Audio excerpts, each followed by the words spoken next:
Assalamu alaikum, students. Welcome to Nuclear Physics course.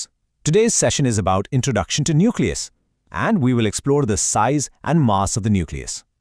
तो चलिए आज हम सफर करते हैं सीधा एटम के दिल में, उसके बिल्कुल सेंटर में।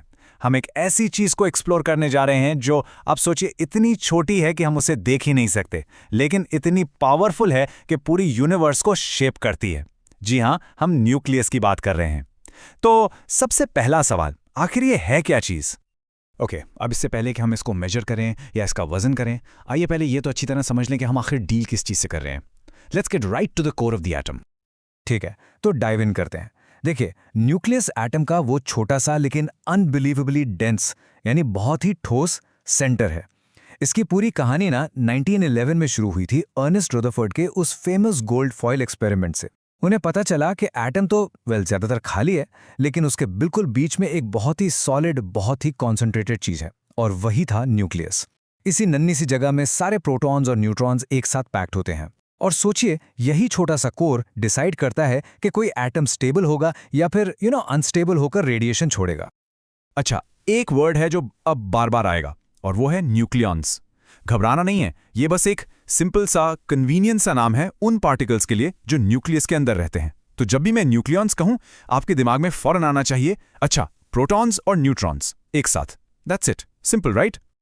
ऑलराइट, तो अब हमें ये तो पता चल गया कि न्यूक्लियस क्या है, पर अब आता है असल ट्रिकी सवाल। आखिर इतनी छोटी चीज को कोई नापता कैसे है? I mean, how do you even begin to measure something that small? चलिए देखते हैं कि फिजिसिस्ट ने इस प्रॉब्लम को सॉल्व करने के लिए क्या जबरदस्त तरीका निकाला। और ये है वो टूल।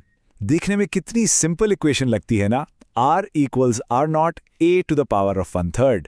पर यही हमारा मेन टूल है।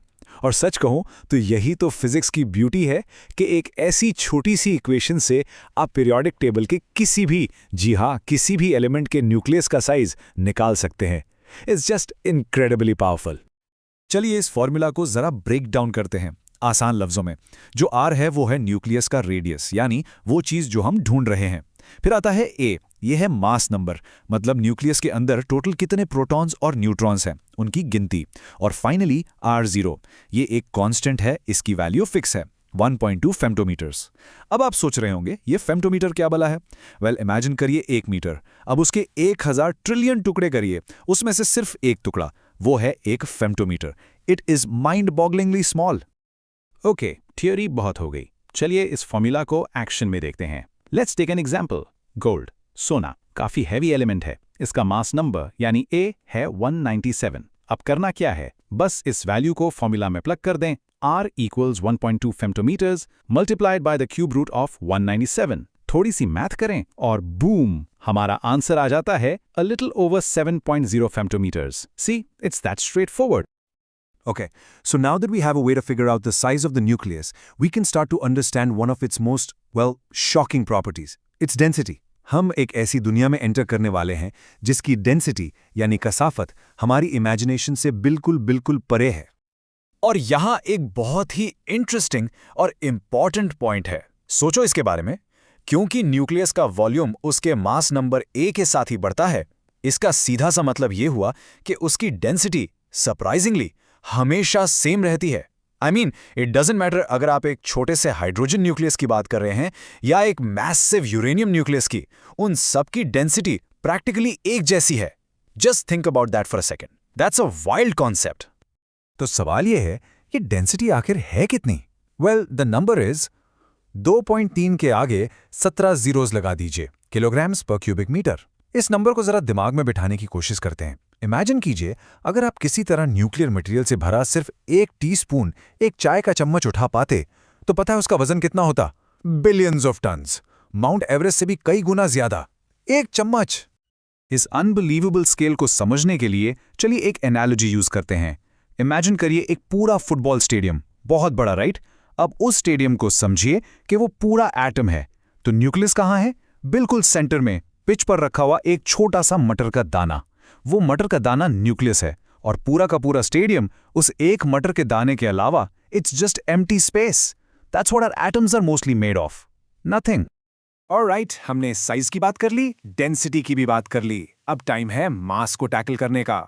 और यहीं पर चीजें थोड़ी अजीब हो जाती हैं, यहीं से अर्ली फिजिसिस्ट के लिए एक बहुत ही इंटरेस्टिंग पजल शुरू हुआ था। सवाल तो काफ़ी सिंपल सा लगता है। अगर आपको एक न्यूक्लियस का टोटल मास चाहिए तो आप बस उसके अंदर के सारे प्रोटॉन्स और न्यूट्रॉन्स के मास को ऐड कर दो। ऐसा ही है ना? कॉमन सेंस तो यही कहता है। पर क्या साइंस हमेशा कॉमन सेंस फॉलो करती है? Well, let's find out. Let's take a look at a helium-4 nucleus. बहुत सिंपल है, इसमें 2 प्रोटॉन्स और 2 न्यूट्रॉन्स होते हैं। ओके, चलिए पेपर पर मैथ करते हैं। अगर हम उनके इंडिविजुअल मासेस को ऐड करें तो हमें टोटल मिलना चाहिए 4.0320 एटॉमिक मास यूनिट्स। ये है हमारा एक्सपेक्टेड मास। लेकिन और यहाँ पे आता है ट्विस्ट। जब साइंटिस्ट ने असल में हीलियम न्यूक्लियस को मेजर किया तो मास निकला 4.0015। वेट अ मिनट, कुछ मास मिसिंग है। ये जो फर्क है ना एक्सपेक्टेड मास और एक्चुअल मेजर्ड मास के बीच में, इसे फिजिसिस्ट कहते हैं मास डिफेक्ट। और यही मिसिंग मास वो पजल था जिसने सबका सर घुमा दिया था। मास कहाँ जा सकता है? आखिर गया कहाँ? क्या फिजिक्स के फंडामेंटल लॉज यहां आकर टूट जाते हैं? इस पजल का सॉल्यूशन, इसका जवाब साइंस की शायद सबसे फेमस इक्वेशन में छुपा है। इस सेक्शन में हम कनेक्ट करने वाले हैं इन डॉट्स को, मास, एनर्जी और वो ग्लू जो न्यूक्लियस को आपस में जोड़कर रखता है। ये सब आपस में कैसे लिंक्ड हैं? And here it is.